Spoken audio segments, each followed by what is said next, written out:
We're heading deep into the mountains of Uttarakhand, India, for a story that's been passed down for generations. It's a truly chilling tale, all about faith, family, and a secret so dark it just refused to stay buried. This quote really gets to the heart of what we're talking about today. We're not just talking about some spooky campfire stories. In a place like Pori Gardwal, which is famous for its temples, these tales are, well, they're part of the very fabric of life. They're how people make sense of things that seem impossible, and sometimes they're the only way to talk about truths that are just too awful to say out loud. So let's set the scene. Our story centers on what seems like a simple, happy family of four. You've got Gagan, the father, who's a farmer, his wife, Madhu, and their two young daughters. And from the outside looking in, everything seemed perfect. Just a quiet, peaceful life full of hard work and religious devotion. Okay, so to really get what's going on with this family, you have to understand this idea of the Kul Devi. It's basically a family's guardian deity. The belief is that if you worship this deity with absolute devotion, they'll protect you from all evil. And for this family, this wasn't just some abstract idea. It was a daily ritual. I mean, every single morning, Gagan's mother and his wife, Madhu, would travel to the temple to pray. Their faith was like a shield around them. But then, things started to change. It all began after Gagan's father passed away. See, Gagan hadn't always been a farmer. He was a soldier, and by all accounts, he loved that life. But when his father died, he had to make a choice. He quit the army, moved his whole family back to the village, and took over the farm. He did what was expected of him, but deep down, a bitter resentment started to fester. And that resentment, that's the dark cloud hanging over everything. Because what starts as just another routine morning walk to the temple is about to turn into an absolute catastrophe that will change this family's life forever. So here's the story that everyone in the village heard. Picture this. It's a rainy morning, the paths are all slick and muddy. Gagan's elderly mother and his wife Madhu, who's pregnant, are making their daily trip to the temple. The official account is that his mother lost her footing, she slipped, grabbed onto Madhu to try and save herself, and ended up pulling them both down the steep hill. It was a horrible, tragic accident. And just like that, 3 lives were gone. The grandmother, Madhu, and her unborn baby. Now, when they recovered the bodies, there was one detail that, well, it just didn't quite add up. A strange wound on Madhu's chest. But the villagers found a way to explain it away. They figured a jackal must have found the body. And look, in that part of the world, that's not unheard of. So it was a believable enough story. And when everyone's grieving, you tend to accept the simplest explanation. But this was the first little crack in the official story. The first sign that something was very, very wrong. So a few weeks go by. Gagan is now a widower, left alone to raise his 2 young daughters. You'd think the tragedy was over, right? Well, you'd be wrong. A whole new kind of horror was just beginning. And this time, it wasn't happening out on some remote hillside. It was happening inside their own house.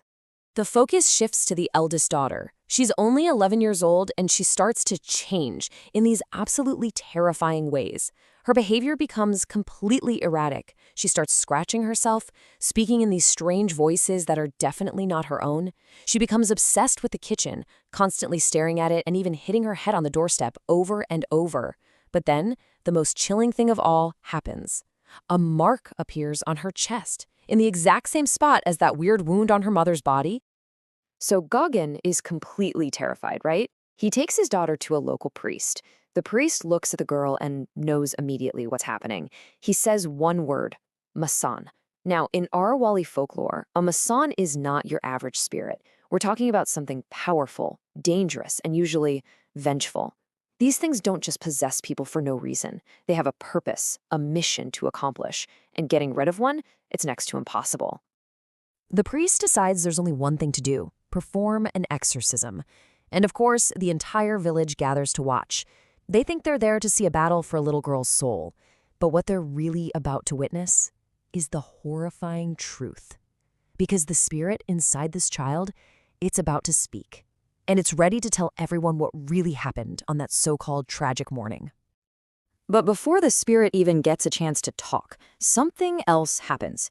The younger sister, who's just 10, quietly pulls the priest aside. She's terrified of her father, but she whispers the family's dark secret. She tells him that her dad, Gagan, was eaten up by greed. He was furious that his own father had given more land to his brother. He didn't come back to the village out of duty. He came back to get his hands on an inheritance he thought was his. And then, the exorcism begins, and a voice comes out of the possessed daughter. It's the voice of her mother, Madhu, and she repeats the exact cruel words Gagan said to her that morning on the way to the temple. You see, Gagan was desperate for a son, someone to carry on the family name, and the idea of having a third daughter. For him, that wasn't just a letdown. It was enough to fill him with absolute rage. And then, through her daughter's lips, the spirit of Madhu reveals the final, unspeakable truth. His mother had heard what he said and was horrified. In a blind rage, Gagan shoved his own mother, sending her falling down the hill. When Madhu screamed, saying she'd tell everyone what he did, he took out a knife, stabbed her in the chest, and then pushed her body over the side, making the whole thing look like a tragic accident. So let's just lay it all out, side by side. The official story, a tragic accident on a slippery path. A poor little girl's so traumatized she gets possessed by a demon. But the awful truth? It was a cold-blooded double murder, all fueled by greed. And the demon in his daughter? No, that was his wife's spirit back to get justice. You can just imagine the scene, right? Absolute chaos. The villagers came expecting to see a priest fight a demon. Instead, they find out they've been living next to a murderer this whole time.